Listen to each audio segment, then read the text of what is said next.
Fala, povo abençoado de Deus, a paz do Senhor.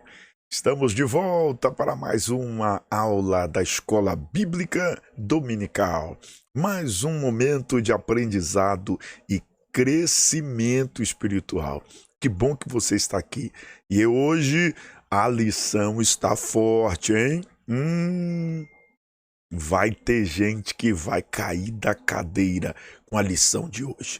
Se eu fosse você, compartilhava aí com os amigos, com os irmãos, viu? Principalmente os obreiros ou aspirantes ao ministério, aqueles que desejam o ministério, fazer parte dele, e aqueles que se sentem chamados por Deus, viu? Tanto homens quanto mulheres se sentem chamados por Deus, manda para ele. Manda para o seu amigo, manda para o grupo aí, porque hoje esta lição vai descer da cadeira alguns e vai honrar e confirmar o assento de outros. Meu Deus, tá forte. Vem comigo, porque hoje a lição está tremenda.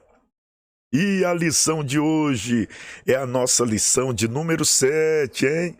Isso mesmo, eu, vosso conservo pastor Patrick Roberto, pastor titular aqui na Assembleia de Deus em Praia de Taparica, Vila Velha, Estado do Espírito Santo. Estarei estudando juntamente com você esta lindíssima lição de número 7, que tem por título O Ministério da Igreja. Que coisa linda, hein? Vamos lá, vamos para a nossa lição. Olha aí, ó, sem, muito esticar, nossa lição, olha aí, o ministério da igreja. E para texto áureo, vamos dar uma olhadinha no texto áureo. Olha aí, texto áureo, hein? Vamos lá, texto áureo, deixa a gente aumentar aqui para facilitar, a leitura. Olha aí, ó, pronto, vamos facilitar a leitura. O nosso texto áureo diz o seguinte, está em Efésios capítulo 4, versículo 11, que nos diz a palavra de Deus: e ele mesmo deu uns para apóstolos, e outros para profetas, e outros para evangelistas, e outros para pastores e doutores.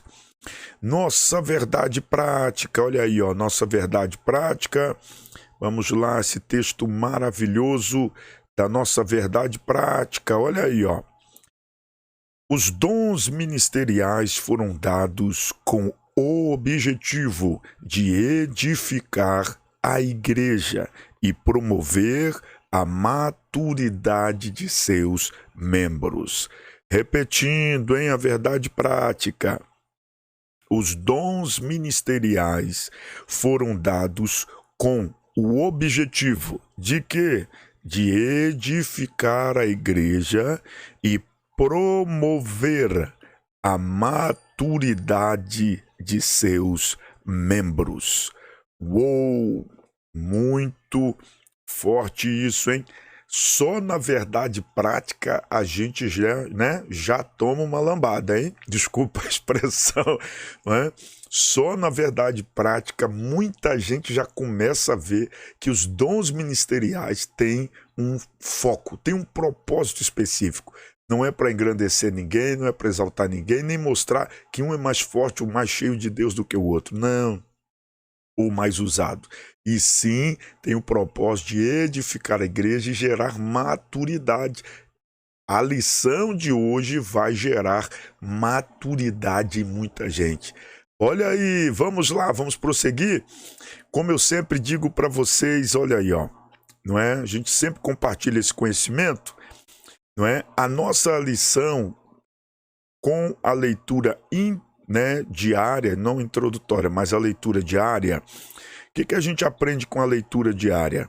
A gente aprende a desenvolver o raciocínio da lição.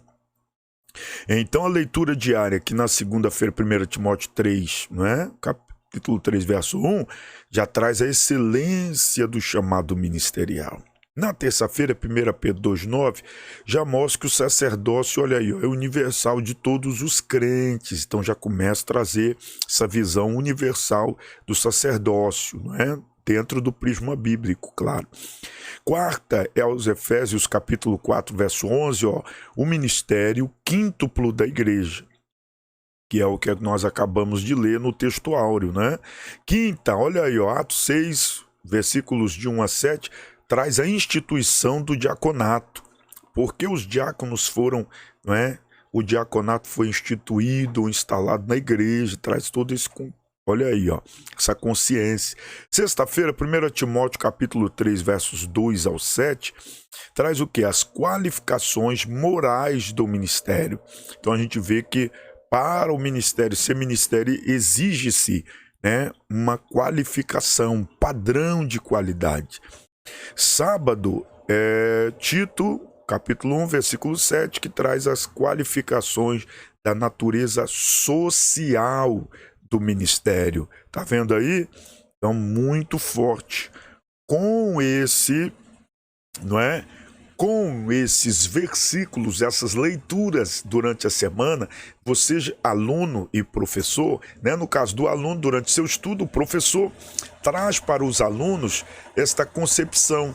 Então ele começa já a ter noção do assunto, está inteirado dentro do assunto, será tratado no domingo ou no dia, né, da aula, e a aula será muito mais proveitosa e muito mais, não é, rica em conhecimentos, no debate, no compartilhar ali das ideias. E falando em compartilhar, não esqueça de compartilhar esse vídeo com seus amigos, com os irmãos da igreja, no grupo aí do WhatsApp, né, do Telegram e outros mais.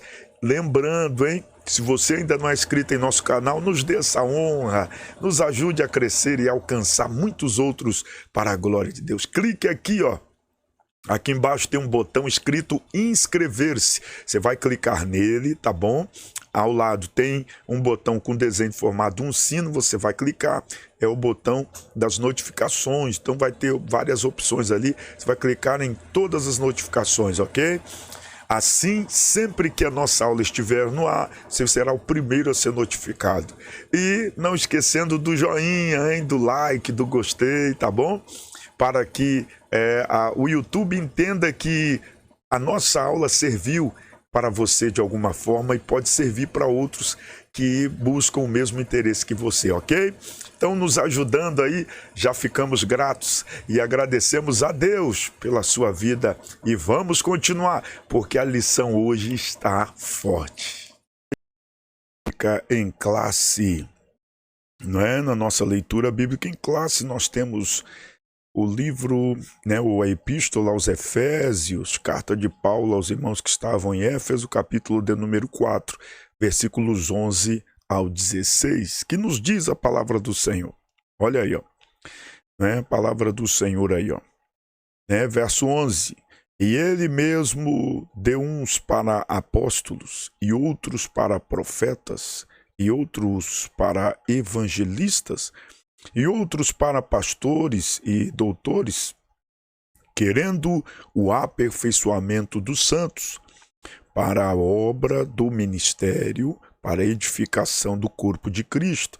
Então nós vemos aí que no próprio texto, Deus já, né, através do seu servo apóstolo Paulo, direciona, instrui a igreja sobre o propósito dos dons. O que Deus queria, né, distribuindo esses dons?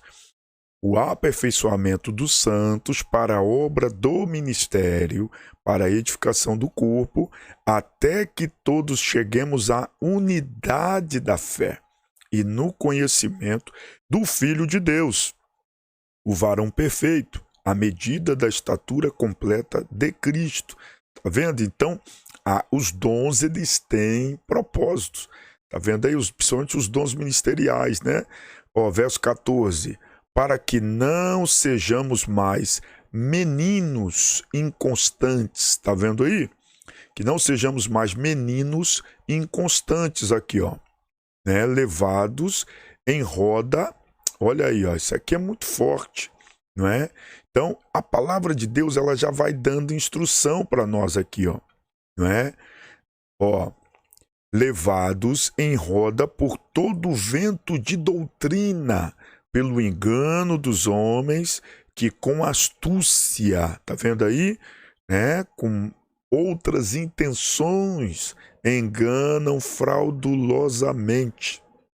Antes, seguindo a verdade em amor, tá vendo? Sem aquela contendaiada e tal, em amor, né? Cresçamos em tudo naquele que é o cabeça. Quem? Cristo, tá vendo aí? Olha só o que diz o texto aí, ó, né?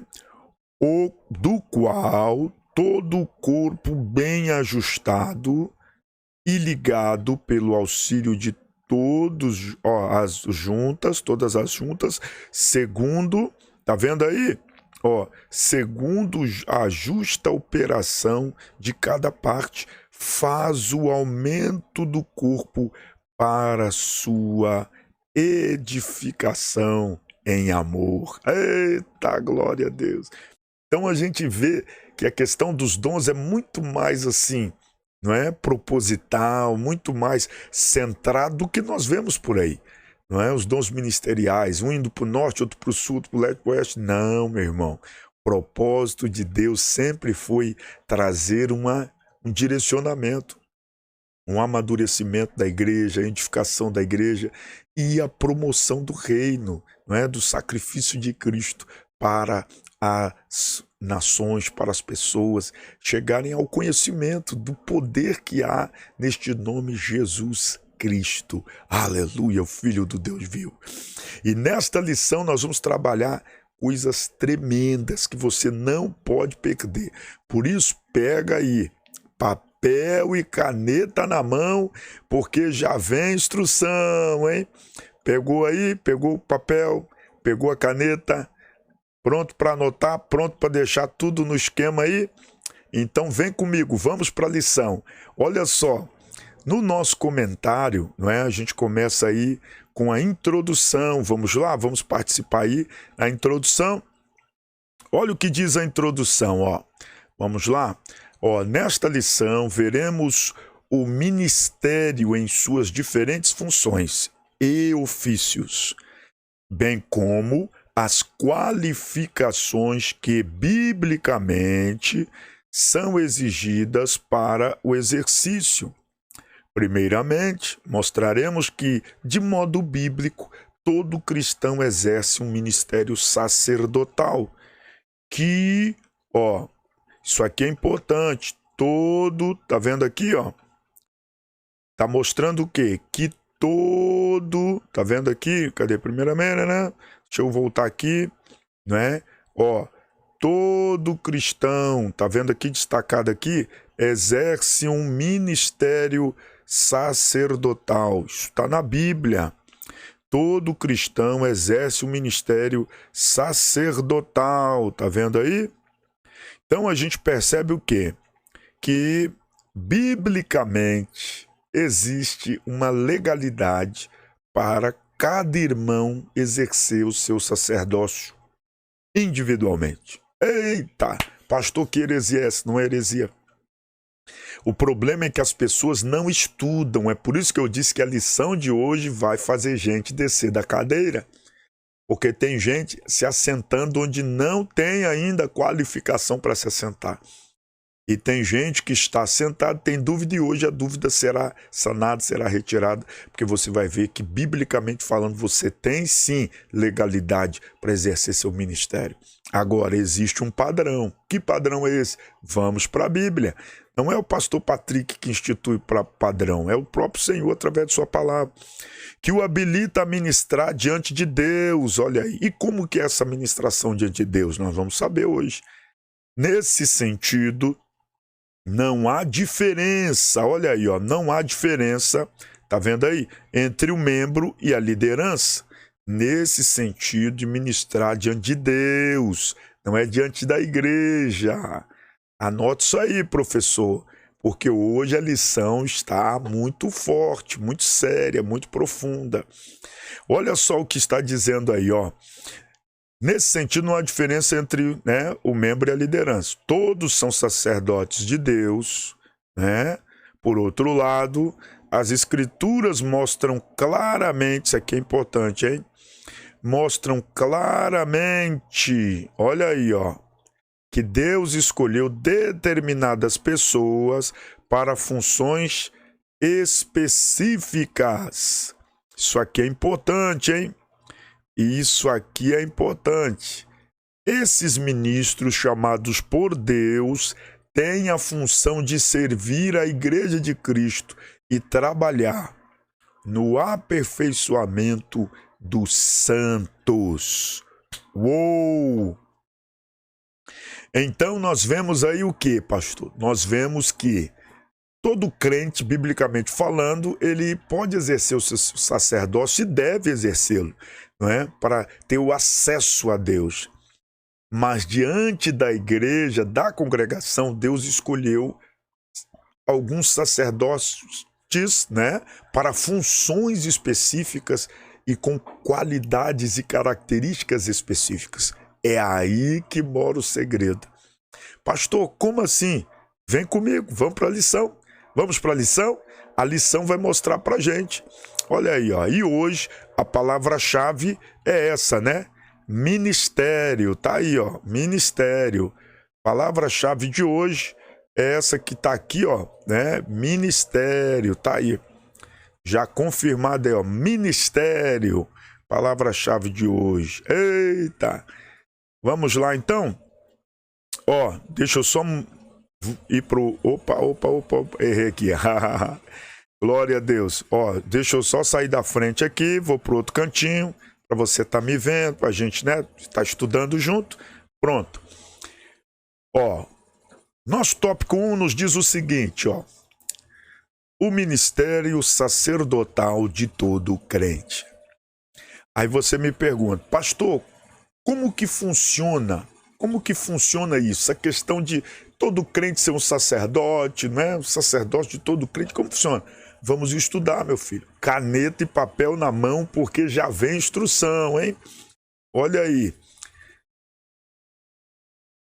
Subtópico 1, o sacerdócio no Antigo Testamento. A prática sacerdotal, tá vendo aí? Ó, a prática sacerdotal, ela é bem antiga entre os hebreus, né? Ela saiu da esfera familiar para se tornar uma complexa prática cerimonialista. Dessa forma, a evolução do sacerdócio na Antiga Aliança é como segue, né? Ó, no princípio, quando surgiu a necessidade de se oferecer sacrifício, os cabeças das famílias eram seus próprios sacerdotes. Isso está, né, em Gênesis, capítulo 4, em Gênesis, capítulo 4, versículo 3 e Jó, capítulo 1, versículo 5, né? Então, primeiro, houve essa necessidade, os cabeças, os líderes da igreja, da família, é que encabeçavam. Segundo, assim era, né? Assim na era dos patriarcas, encontramos o chefe, tá vendo aí? Encontramos o chefe da família, olha só, exercendo essa função, Gênesis 12, versículo 8. Então, assim, na era dos patriarcas, encontramos o chefe da família exercendo essa função, Gênesis 12, versículo 8. 3. Israel, como nação, foi posta como sacerdote sobre outros povos. Isso está em Êxodo, capítulo 19, versículo 6. 4. No Monte Sinai, o Senhor limitou a quê, pastor? Vamos lá para a lição, meu filho. Limitou a prática sacerdotal, a família de Arão e a tribo de Levi. Êxodo 28, 1 e Números 3 e 5. Pegou aí? Você viu a sequência? Então, essa sequência, professor, é importante você colocar num quadro ou colocar, né, de uma forma que seus alunos identifiquem isso. Essa sequência que veio de família, né, e foi crescendo, Deus foi permitindo, foi liberando, Começaram ali as tribos, agora que o povo se formou, agora o povo estava sendo instituído como uma nação. Ah, meu irmão, aí Deus pega, após o Egito, dá orientação para Moisés para legislar o povo, colocar em ordem. Por quê? Com certeza porque o povo já havia profanado o culto. Os hebreus, eles ficaram 430 anos no Egito. Muitos dos que ali agora eram chefes de família já não tinham mais aquela originalidade do culto, do sacerdócio familiar. Já estavam prostituídos espiritualmente, já cheio de influência do paganismo egípcio, né, das feitiçarias e outras coisas mais do Egito antigo. Então, eles poderiam corromper, não é? Prostituir o culto ao Senhor. E Deus faz o quê? Dá ordem, ó. A partir de agora, quem vai oficiar, quem vai estar à frente do meu culto serão os sacerdotes e de uma específica tribo, da de Levi. E aí ele pega, Deus pega e ordena, ó, aqui, ó, Arão, vamos seguir aqui, ó, né? Olha aí na lição aí para você entender. Tá vendo aí? Ó, a partir de agora, Arão, a prática será da família de Arão, não é? E a tribo de Levi, como acabamos de falar. Então nós encontramos isso aqui, ó. Está em Êxodo, né? Registrado aí em Êxodo, capítulo de número 28, verso 1. Tá vendo aí esse detalhe? Então isso aqui é importante. Você passar para o seu aluno, não é? E você também estudar com detalhe essa, não é, sequência e como que chegou até Arão, como que chegou a tribo de Levi. Mas como assim, pastor? Hoje todo servo de Deus é um sacerdote? Nunca foi assim? Foi sim, olha lá. Nós vemos no Antigo Testamento que existia toda uma estrutura. Só que, com certeza, devido ao paganismo, né? Devido às misturas, Deus pega e organiza o povo. Começa a instituir leis cerimoniais para que o povo não prostituísse o culto a ele, porque o povo já estava misturado ali com todas as mazelas espirituais e outras mais morais também egípcia, ok? Deus estava desintoxicando, né? Desintoxicando ali sua religião, não é? A religião judaica, hebraica, dos hebreus, esse relacionamento dele com o seu povo e do seu povo com o Egito. Deus estava tirando aí todo esse veneno, esse resquício do Egito de dentro deles, para que prestassem um culto puro, fino a ele, né? A ele que eu digo a Deus. Olha aí, subtópico 2, uma doutrina bíblica confirmada no Novo Testamento. Ah, de repente alguém pode falar, né? Ah, mas isso era do Antigo Testamento. Não é do Antigo Testamento, não. No Novo também a gente vê. Olha aí, ó. O Novo Testamento, tá vendo aí?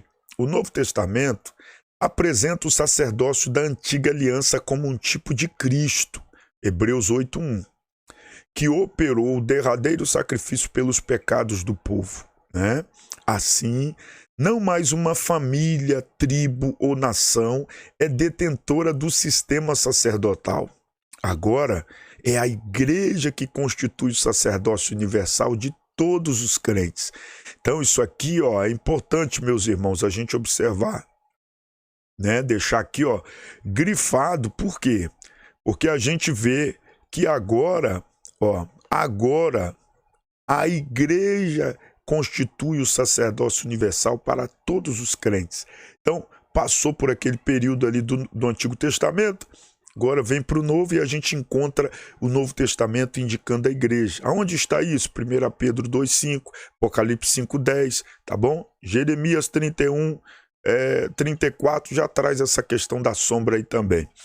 Logo, né? Se debaixo da antiga aliança o sacerdote era um ministro do culto, agora sobre a nova aliança, como sacerdotes, oferecemos o próprio corpo em sacrifício vivo. Uou! Ministramos o louvor como fruto de nossos lábios. Uau! Tá vendo aí, meu irmão, minha irmã? Isso aqui é muito forte. você vai mostrar para os seus alunos que a função do sacerdote era o quê? Era oferecer um sacrifício, era interceder. Então, lá atrás, no Antigo Testamento, o que a gente vê? A gente vê o pai sendo a autoridade espiritual sobre a família. E aí ele que oferecia, ele que iniciava o culto, ele dirigia a cerimônia, né, e oferecia o sacrifício a Deus pela sua família. Lembra de Abraão lá, quando foi oferecer, né, o sacrifício lá no monte? Pois bem, então, e outros mais, né? Nós vemos vários exemplos. Só que aí no decorrer do tempo, como nós já falamos, você pode mostrar e fazer a linha do tempo, escrever, fazer o exemplo aí para os seus alunos, tá bom, professor? Será uma bênção, tá? Se você tiver conhecimento profundo, você pode entrar ali, questão de Melquisedeque, tal. Se você não tiver, você vai trabalhar nessa linha da lição, tá bom? Para não sair fora do assunto da lição e também você não sair do raciocínio da lição para onde a gente vai chegar lá no final dela, ok? Até porque o assunto da lição não tem a ver com o sacerdócio, tá, da antiga aliança. Não tem a ver com o sacerdócio genealógico, toda aquela questão. Não, tem a ver com o sacerdócio da igreja, o ministério da igreja. Então, por isso que é importante a gente focar que o comentarista ele está aqui colocando um exemplo, um raciocínio, para poder você ter uma noção bíblica de como que se chegou a essa conclusão, né, do ministério da igreja. O foco de hoje, né, da lição de número 7, é o ministério da igreja. Então não saia desse assunto, ok? Não, o foco é a igreja, por isso que nós só estamos dando uma pincelada no Antigo Testamento, mostrando a base, né, a fundamentação bíblica para o ministério da igreja. Então não perca esse foco. Senão, o professor e o aluno começam a discutir, conversar sobre, né, o sacerdócio do Antigo Testamento e tal, e focando ali só, nosso foco não é o sacerdócio e nem é o Antigo Testamento, tá bom? E nem o sacerdócio do Antigo Testamento. O foco aqui é o ministério da igreja. Então, por que a igreja hoje exerce este sacerdócio? Aí a gente tem essa base bíblica, ok? Então, esse que é essa linha aí tênue, né? Essa linha aí de como chegou até hoje, que você precisa se atentar, ok? Então, atentando para isso, logo a gente percebe que o sacerdócio, né? Olha aí, ó. Logo, abaixo de onde eu grifei amarelo aí, tá vendo? Então, abaixo aí de onde eu grifei de amarelo, você vai ver, ó, logo, se debaixo da antiga aliança o sacerdócio era um ministro, né, o sacerdote era um ministro do culto, agora, sobre a nova aliança, como sacerdotes, oferecemos o nosso, né, próprio corpo em sacrifício, em culto ao Senhor. Isso está em Romanos 12, né? É o culto racional. Né? O culto racional, sacrifício vivo. Ministramos o louvor com fruto dos nossos lábios. Hebreus 13:15. Intercedemos pelos outros. 1 Timóteo 2:1, Hebreus 10:19, 20. Proclamamos as virtudes daquele que nos chamou das trevas para a sua maravilhosa luz. 1 Pedro 2:9. Louvado seja Deus. Aleluia! Tá vendo aí, meus irmãos? Olha que coisa linda. Subtópico 3. Uma doutrina bíblica resgatada na Reforma Protestante. No catolicismo romano, o sacerdócio é limitado à figura dos padres. Não há função sacerdotal. Olha aí, no catolicismo romano, tá? Para os membros da igreja. Nesse caso, o Papa é considerado o vigário de Cristo, né, na terra. Por isso, cabe destacar aqui que o resgate da doutrina bíblica do sacerdócio universal dos crentes, tal qual se encontra no Novo Testamento, foi uma obra da reforma luterana, né, através de Lutero. Claro que existiram outros antes, né? Viu? Não esqueça disso, hein? Não foi só Lutero, não. Lutero é o garoto propaganda, podemos dizer, né? Perdão, ó, o microfone. O Lutero era praticamente assim, o garoto propaganda da reforma, né? Foi o ápice ali, foi o ponto culminante. Mas muito antes, muitos outros, né, passaram por essa contribuição para que se chegasse à reforma tá bom? Que hoje nós chamamos luterana, mas teve muitos outros que você estudando, você vai encontrar Zwingli, vai encontrar John Hus, vai encontrar Savonarola e tantos outros você vai encontrar que contribuíram para esta grande reforma, essa libertação bíblica e teológica da igreja, ok? Vamos lá. E se você quiser citar também na sua aula, professor, é muito importante, né, os seus alunos tomarem conhecimento desses heróis na fé e que trouxeram esta revelação bíblica, o propósito genuíno de Deus no sacerdócio da igreja. Vamos lá, que não era nessa parte de culto, não é? Como já foi falado no tópico anterior, essa parte de culto, né? De ministração e outros mais, de louvores, não era algo exclusivo dos sacerdotes consagrados, né, dos líderes da igreja, mas de todo crente. Todo crente pode prestar um culto a Deus, todo crente pode prestar, né, um louvor a Deus. E aí a reforma traz essa libertação. Para o reformador alemão, Lutero, né, qualquer cristão verdadeiro participa, participa, não é? Qualquer cristão verdadeiro participa dos benefícios de Cristo e da igreja, ok? A reforma pregou um retorno radical às escrituras, como bem definiu seu slogan no Sola Scriptura, não é? Sola Scriptura, que é somente a Escritura. Nas páginas das Escrituras Sagradas podemos ver a grandeza dessa preciosa doutrina. Eita glória! E na sinopse, olha aí, na sinopse do nosso ponto 1, o que diz aí, pastor? Vamos sair da frente para poder a gente ler. Olha aí, na sinopse, a doutrina do sacerdócio universal do crente é um fato na nova aliança. A igreja constitui o sacerdócio universal de todos os crentes. Então, biblicamente falando, pastor, deixa eu ajeitar esse microfone aqui, pronto. Biblicamente falando, nós aprendemos que todo crente é um sacerdote. Todo crente, ele pode prestar um culto. Biblicamente você pode. Você pode prestar um culto, você pode dirigir um culto na sua casa, você pode dirigir um culto na sua empresa, você pode dirigir um culto e deve, né, com a sua família. Você tem essa autoridade espiritual e bíblica.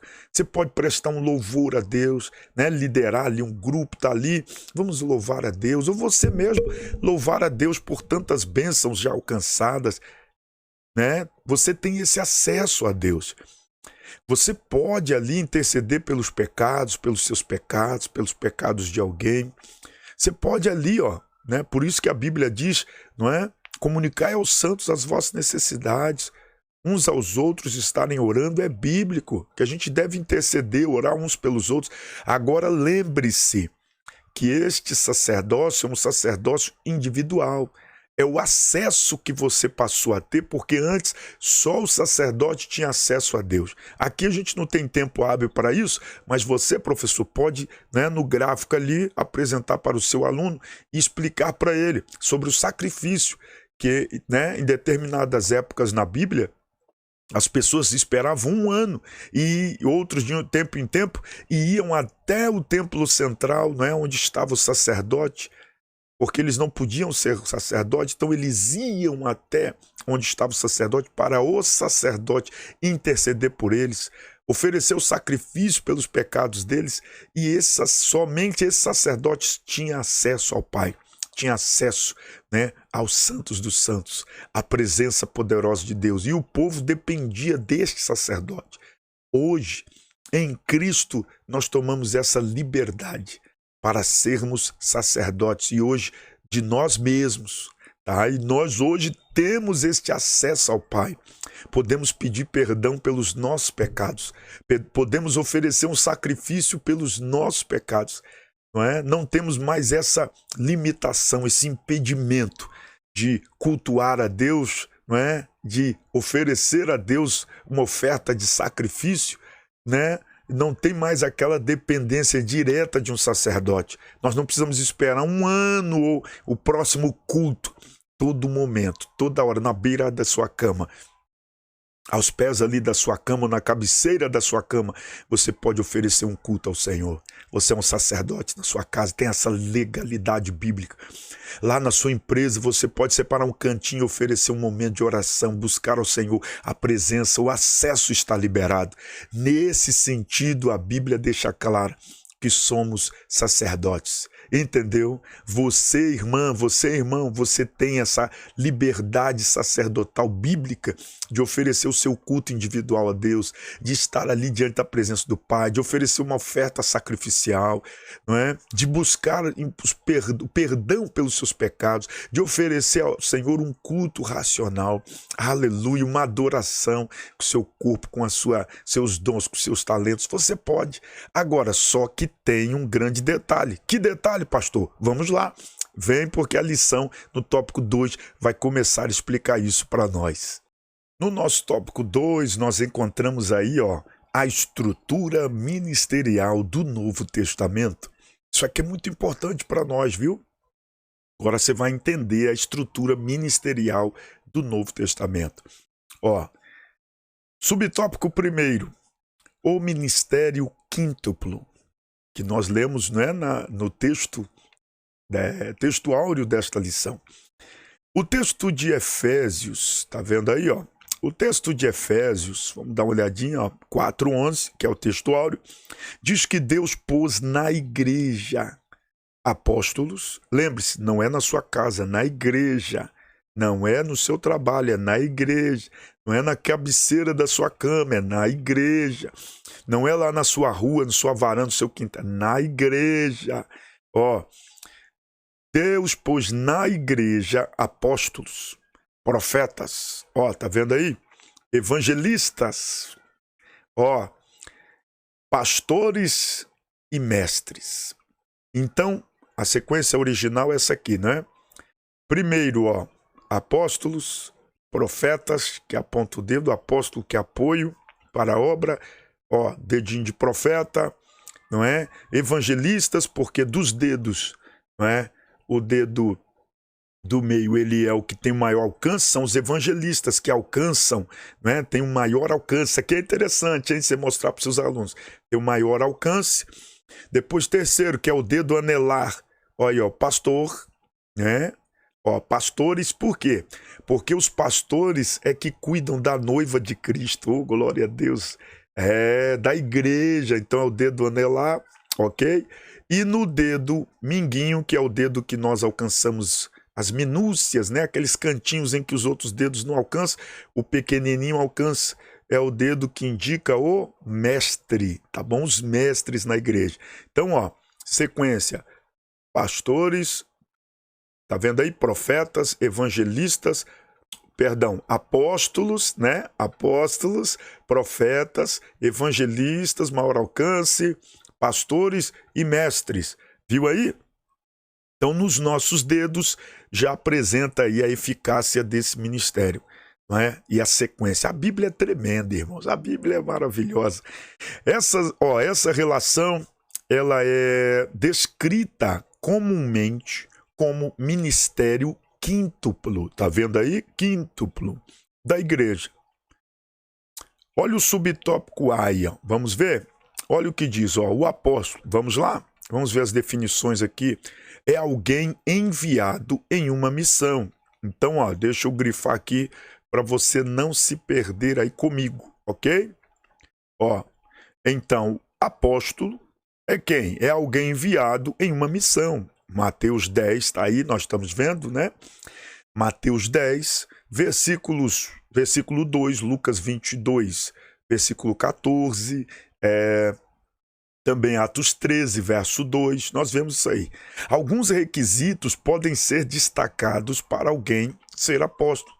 Por exemplo, ter estado, né, com o Senhor Jesus, ter vivido e convivido ali, ter tido um momento pessoal com ele, Atos 1, 21 e 22. Segundo, ter sido testemunha da ressurreição de Jesus, ter, né, estado ali, eu vi ele ressuscitado. Não é? Atos 1, 22, ter visto o Senhor Jesus, Atos 9, 1 e 5, ter operado sinais e maravilhas, segundo a Coríntios, né?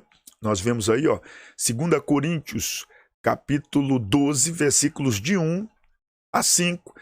Assim, no Novo Testamento, tá vendo aí, ó? Assim, no Novo Testamento, o apostolado pode ser visto mais como uma função do que um ofício.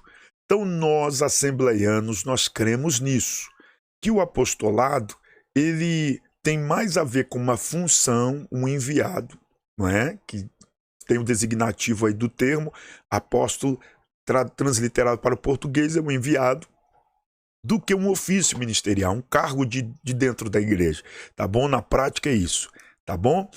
Segundo, profetas, vamos lá, ó, dedinho de profeta. Primeiro foi o apóstolo, hein, o apoiador da obra aí. Agora, ó, profeta, o dedo que aponta, ó, esse dedinho de profeta aí, ó. Vamos lá, então, ó, profeta, deixa eu grifar aqui o profeta pra gente estar estudando, né? Vamos lá, ó, então, profeta. O profeta era alguém inspirado e autorizado para falar em nome de Deus. Nesse aspecto, ele era um porta-voz de Deus. No Novo Testamento, tá vendo aí? O profeta exortava e consolava. Atos 15, verso 32. E trazia revelação do futuro. Olha aí, ó, que forte, hein? Trazia revelação do futuro. Atos 11, 27 e 29.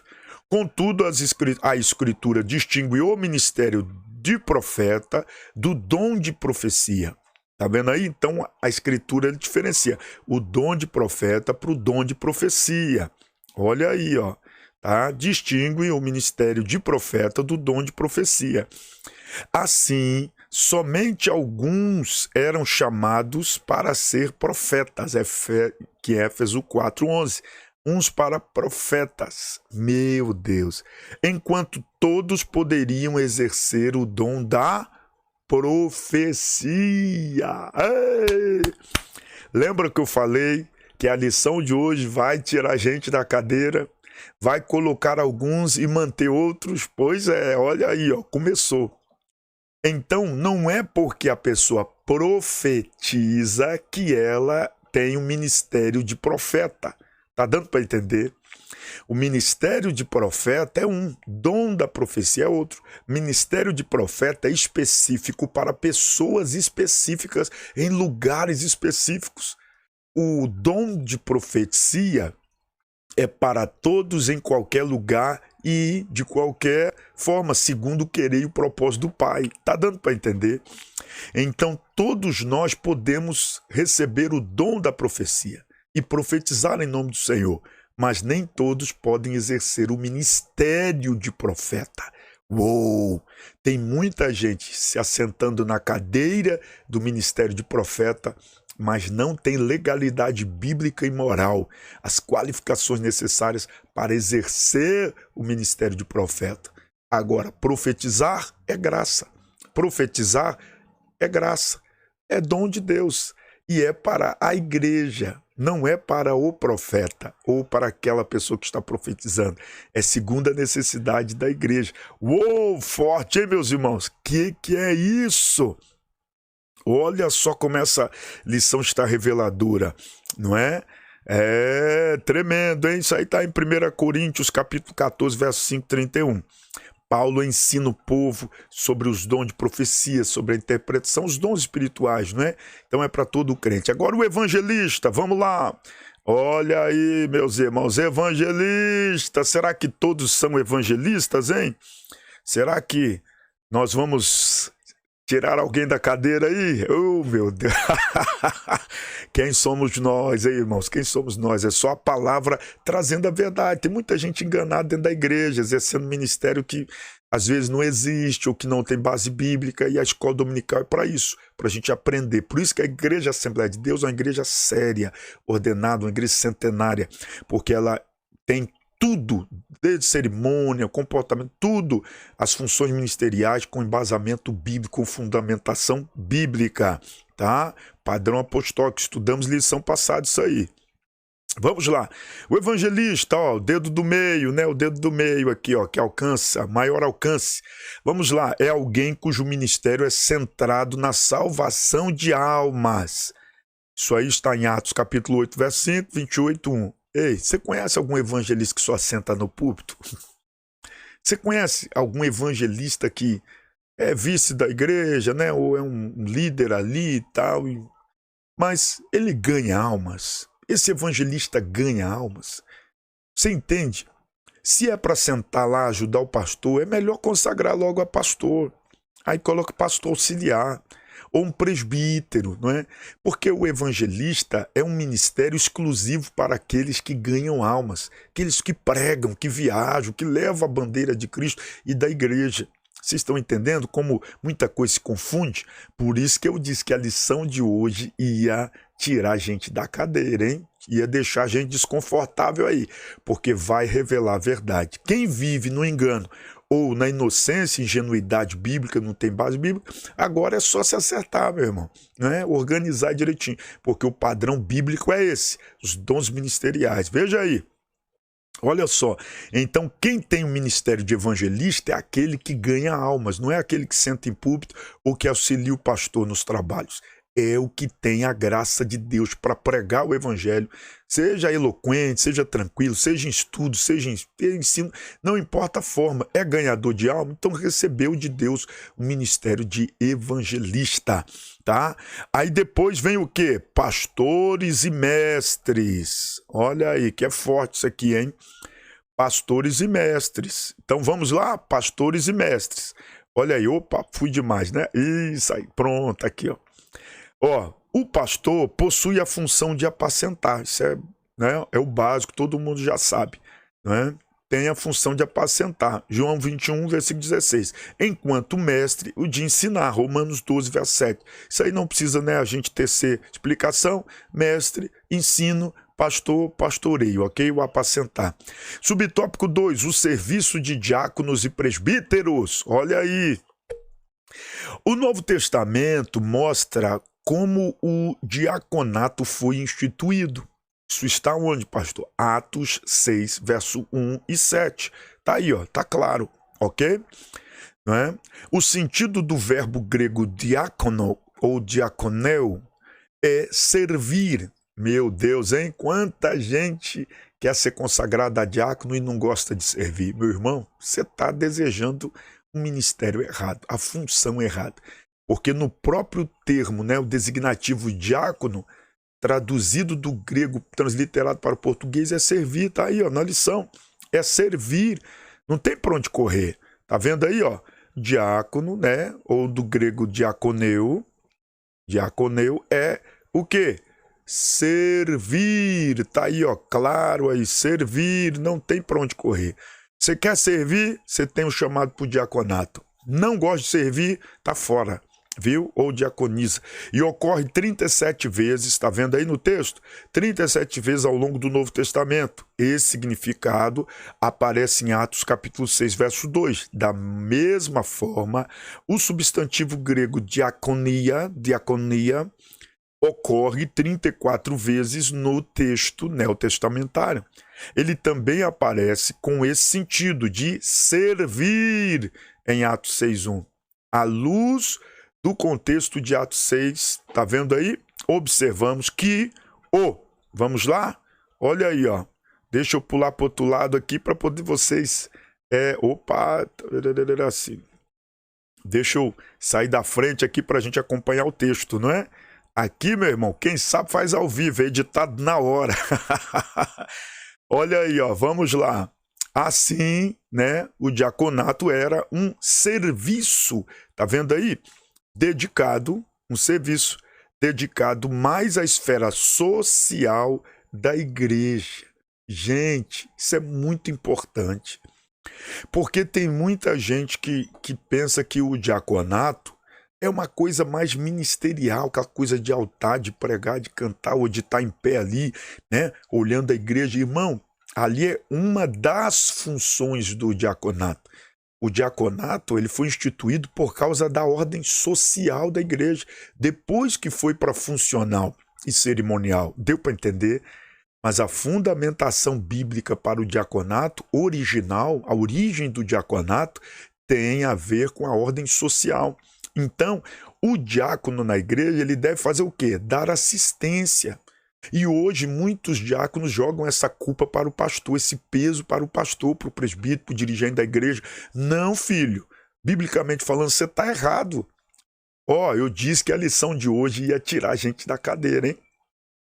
Ia incomodar alguns, olha aí, porque biblicamente a lição está nos ensinando, todas as Assembleias de Deus estão estudando isso, que o diácono ele tem que ter a primazia da sua preocupação na ordem social da igreja. Isso é bíblico, isso é bíblico. Se preocupar com os órfãos, as viúvas, não é? Dar esse apoio ao pastor, ao ministério pastoral. Então você que é diácono, comece a atentar para a ordem social da sua igreja, né? Como estão os irmãos, visita representando o pastor. O diácono pode visitar em nome da igreja, e reporta aquela situação para o pastor. E organiza. O diácono, ele pode também recolher as ofertas, deve, né? O diácono pode ser o tesoureiro da igreja, trabalhar no administrativo da igreja, porque é bíblico. Os diáconos eram os administradores que auxiliavam os apóstolos. Enquanto os apóstolos, bispos, presbíteros estavam pregando, se dedicando ao ensino da palavra, estruturando a igreja na doutrina, os diáconos cuidavam dos pormenores, não é, dessa questão social da igreja. Então tá vendo aí? Por outro lado, o presbíteros, né? O presbíteros, olha aí, traduzido como presbíteros, não é? Ocorre 66 vezes no Novo Testamento, tá vendo aí? E traduzido do grego do Novo Testamento, claro, né? Olha só, em Atos 14, 23, o termo é usado para se referir aos anciãos que presidiam, tá vendo aí? Que presidiam as igrejas. Esse mesmo sentido é usado em Lucas, olha aí, ou melhor, esse mesmo sentido é usado por Lucas em Atos 24, 17. Quando Paulo se encontra, olha aí, se encontra com os presbíteros de Éfeso, né? Nós vemos essa referência aí, tá bom? Do grego, que Lucas se refere. Olha só, dessa forma, o presbítero era alguém que supervisionava, presidia ou ainda exercia alguma função pastoral, viu aí? Como eu já expliquei para vocês, ok? E na sinopse do nosso tópico 2, olha aí, Deus pôs na igreja apóstolos, profetas, evangelistas, pastores e mestres. Deus que instituiu, instalou aí, para ajudar a obra, esses homens que têm esses dons ministeriais maravilhosos, essas pessoas, né? Que não é para todos, lembre-se, não é para todos, para alguns. E a gente não pode confundir os papéis. Nosso tópico 3, já caminhando para o encerramento da lição. Olha aí, que lição boa, hein? As qualificações para o ministério. Ei, pastor, então eu sou crente, falo mistério, cheio de poder, cheio do Espírito Santo. Posso então já, né, ser levado ao ministério? Pastor, eu prego muito, eu canto muito, eu tenho... Ei, o dom não quer dizer que você tem caráter, não é? O dom... não quer dizer que você tem qualificação.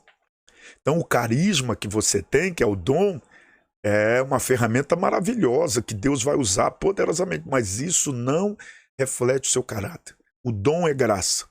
Agora, o caráter é atitude, é responsabilidade, é qualidade. Será que você tem as qualidades que a Bíblia, não é? Exige do obreiro? Meu Deus, vai ter gente que vai descer da cadeira hoje. Misericórdia. Vamos lá, vamos para a revista, para não falar que é conversa de Patrick, mas é palavra de Deus. Primeiro, subtópico aí, qualificações de natureza moral. O apóstolo Paulo expõe as qualificações para o ministério. Olha aí, o exercício ministerial nas suas cartas pastorais. Então a gente percebe que 1 Timóteo 3, 1, que era um jovem obreiro, ao 15, versículo 15, Tito de 1, capítulo 1, versículo 5 ao 9, Paulo se preocupa com isso. Paulo se preocupa em não dar liberdade e legalidade a qualquer um no ministério. Então ele escreve as cartas e deixa claro ali para a igreja e para as futuras gerações o padrão que Deus exigia para ser líder na igreja e que a igreja merecia, né? Que era importante. E aí, olha só, né? Aqui listamos algumas delas, olha aí, ó, não apegada ao dinheiro. Então, Paulo deixa claro que o obreiro, ele não pode ser ganancioso, porque senão ele vai cair nas lorotas dos golpistas, dos estelionatários, vai trocar a cruz por dólar, por real, por libra esterlina. Olha aí, ó, por uma dracma, né, um denário. Olha aí, ó.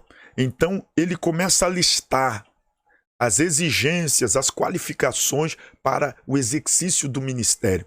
Então a pessoa que quisesse, desejasse, não é, se sentisse chamado para o ministério, primeiro, não podia ser apegado ao dinheiro, ou seja, não avarento. Isso está no capítulo 3, versículo 3 de 1 Timóteo. Ser irrepreensível, tá vendo aí? 1 Timóteo 3:2, lê com os alunos. Tito também 1:6, ou seja, alguém que não possua nenhuma acusação válida. Por que acusação válida? Porque existem outras acusações que não são válidas, não é? Sempre vai ter um ou outro que vai vir com acusação, inventando histórias sobre o obreiro, sobre o seu ministério, mas não é válida. Mentira, o povo sempre vai falar. E que não, olha só, que não significa ausência de pecado, mas uma vida pessoal ilibada, alguém de qualquer acusação legítima e de algum escândalo público, entendeu? Livre disso. Então, uma pessoa que preza pela moral, né, tenha caráter, né? Isso é caráter, irmão. Isso é nem espiritual, é caráter. Ó, qualificação de natureza social. Ao longo das cartas pastorais, verificamos que também há necessidade, olha aí, ó, de qualificações, tá vendo aí? Ó, de qualificações de natureza social. Social também, ele traz esse sentido de qualificações sociais. O que é isso, pastor? Nós vamos ler, ó, tais como: aspirante ao ministério não pode ser soberbo. Essas pessoas soberbas, isso aí te desqualifica para o ministério, gente. Ah, pastor, mas eu conheço o fulano, Beltrano, que é soberbo e está no ministério. Vai descer da cadeira hoje. Eu disse que alguns iriam descer. Olha aí, ó. Desce da cadeira, biblicamente falando, desceu. Isto é arrogante, orgulhoso, não é padrão do obreiro bíblico, irmão. Padrão bíblico, o obreiro não pode ser soberbo, arrogante, orgulhoso. Isso está em Tito 1:7.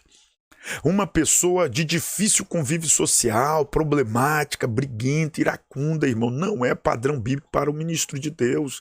Alguém que, devido à sua soberba, olha só, mantém-se, tá vendo aí, ó? Mantém-se o quê? Vamos dar uma olhadinha aqui, deixa eu sair da frente para você ver, ó. Mantém-se, olha aí, opa, errei de novo, hein? Pronto, vamos lá. Mantém-se, vamos ver o que o texto está dizendo para nós aqui, hein? Olha lá, ó. Mantém-se obstinado em sua própria opinião. Meu Deus, age com teimosia e arrogância. O aspirante também não pode ser irascível, que eu já disse, iracundo, nervoso, estoura à toa, truculento, violento, aquele que possui um temperamento mais colérico, uma pessoa que não pensa duas vezes antes de agir de uma forma descontrolada contra outro, desqualificando-o para ser ministro do Senhor, descendo da cadeira, meu irmão. Eu sei que existem transtornos, né? Bipolaridade, eu sei, busca tratamento, irmão. Existem pessoas que têm o famoso transtorno intempestivo intermitente, ou tempestivo intermitente, aquelas pessoas que do nada explodem, se transformam. Meu Deus! Ei, você tem que se cuidar, meu filho, eu sei do que eu estou falando. Existe solução para o seu temperamento, para a sua explosão. Isso aí são gatilhos, são pontos soltos na sua vida que você precisa amarrar pela palavra de Deus para isso não te ativar, não ativar o seu modo descontrolado de ser.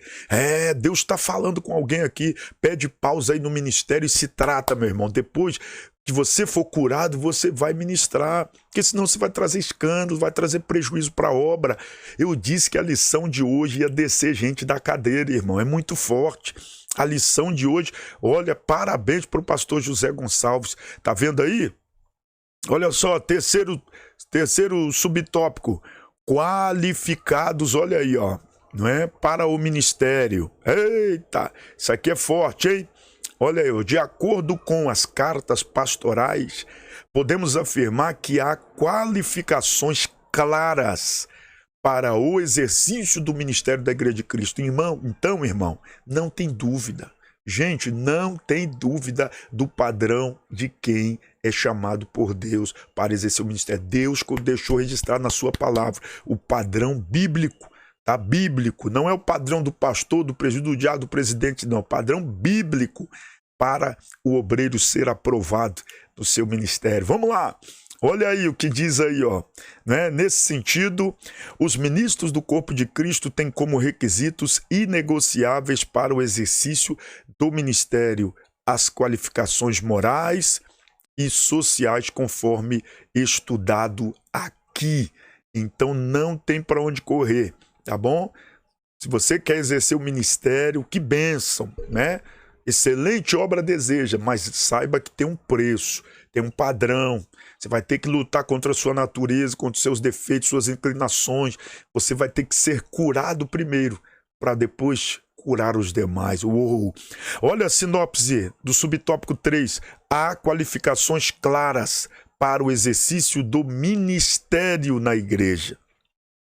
Irmão, irmã, aqui entra outro detalhe que é importante a gente trabalhar.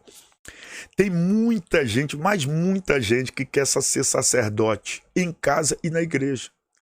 E não é assim, não é todos... Ah, pastor, mas o senhor falou agora no começo da lição que, biblicamente falando, todos nós somos sacerdotes, então eu posso também ser sacerdote, eu posso liderar, eu posso abrir um trabalho, eu posso me ungir ali e começar um trabalho, porque eu sinto chamar, Deus falou comigo Ei, não é assim não.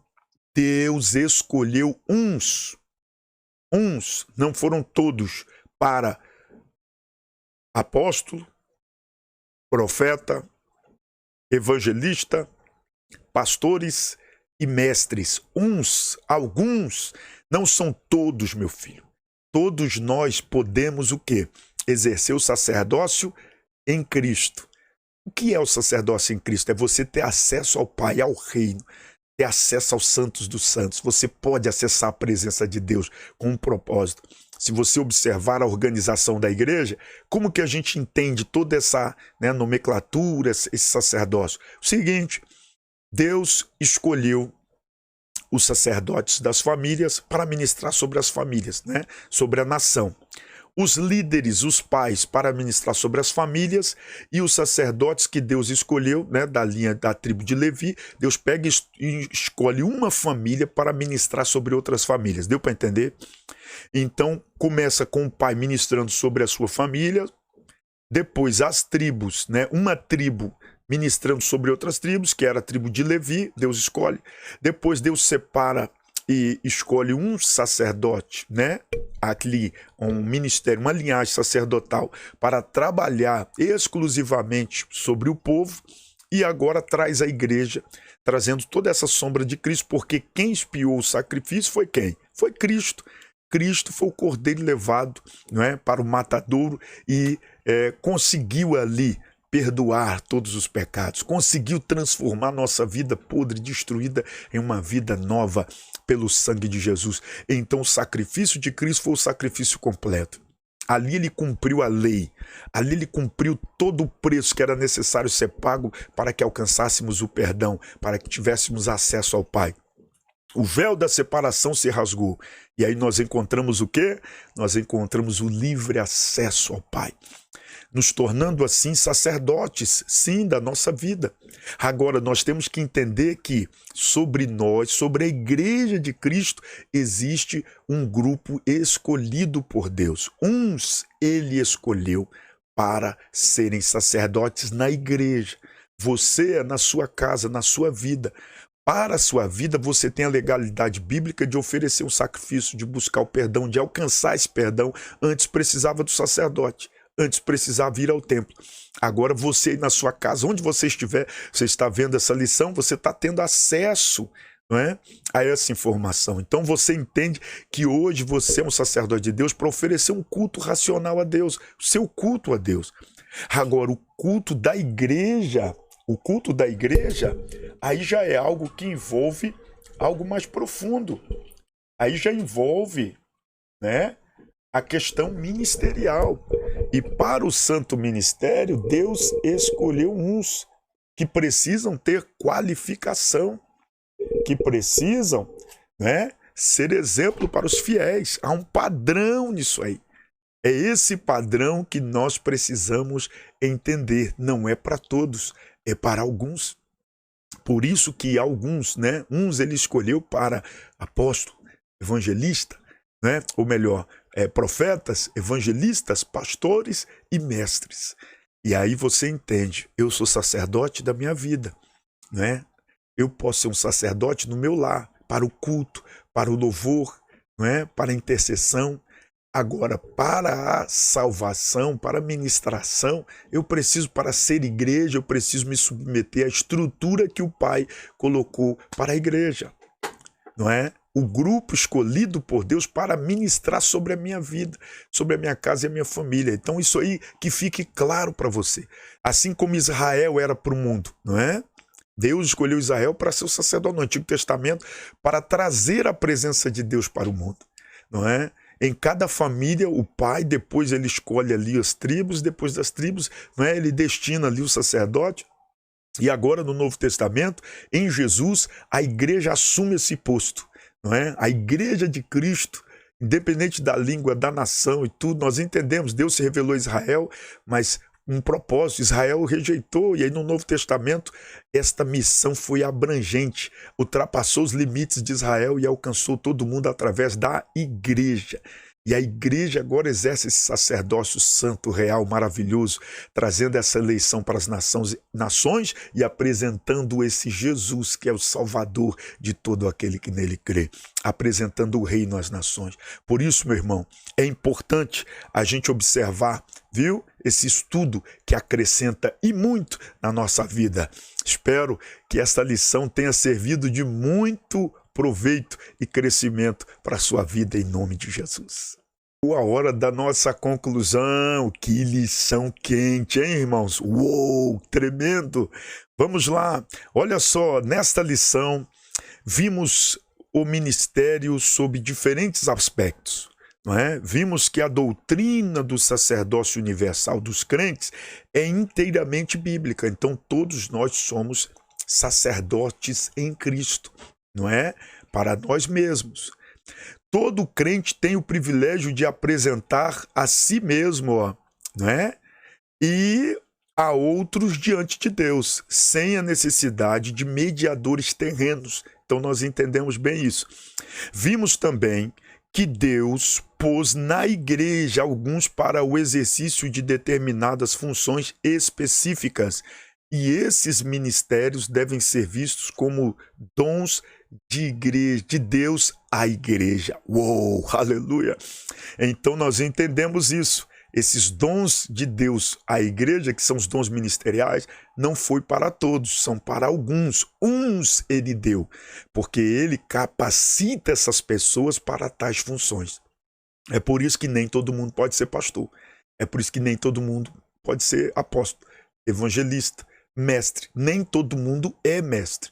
E nem todo mundo é evangelista. Por quê? Porque você já ouviu aquela frase assim, meu Deus, rapaz, tadinho do pastor, eu não aguentaria isso tudo não. A esposa do pastor, meu Deus, não aguentaria isso não. Por quê? Porque você não recebeu a graça de Deus para isso. Os que foram chamados por Deus para essa missão, por mais que seja doloroso, por mais que tenha um preço alto, nós não sentimos esse peso, porque esse peso Jesus já tomou sobre si.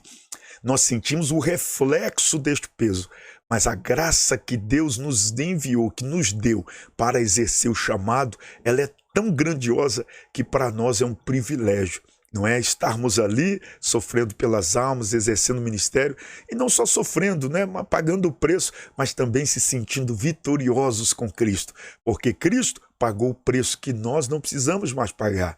não é? Mas sentimos o reflexo, estamos juntos com ele.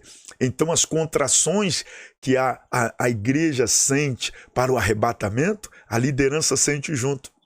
E é por isso, meu irmão, que esta lição trouxe para nós esta convicção de que você é um sacerdote de Deus para a sua vida. Você é um sacerdote de Deus para a vida do seu irmão. Mas para a igreja, como igreja, o sacerdote é aquele que Deus escolheu e colocou na cadeira aonde só quem Deus escolheu deve se assentar. Que Deus te abençoe, abençoe sua semana, abençoe essa lição maravilhosa. Eita, lição forte, hein? Que Deus abençoe. Não fica triste, não. A palavra de Deus é assim, ela nos ajuda a melhorar. Não é como aquele louvor que diz, me ajude a melhorar, sozinho eu não consigo mais. Então a Bíblia ela nos dá esse direcionamento para que possamos exercer o nosso chamado, nosso ministério, a nossa vocação, o nosso sacerdócio com excelência para a glória de Deus. Posso orar por você? Feche seus olhos, Pai.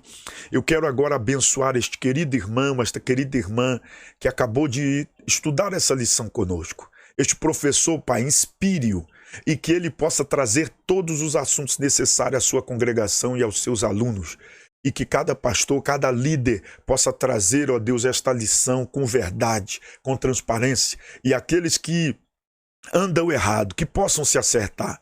E aqueles que precisam melhorar para viver um padrão bíblico de liderança, de sacerdócio ou mesmo de cargo ministerial, que assim o sejam. E cada sacerdote, que todos nós somos no sacerdócio universal da igreja, que possamos ter responsabilidade e caráter para representar o Senhor onde nós estivermos. Portanto, te agradecemos e abençoamos a todos. Em nome de Jesus, dizemos amém. Que Deus muito te abençoe, bons estudos e que Deus muito glorifique o seu nome através da sua vida. Fiquemos todos na paz. E lembrando, hein?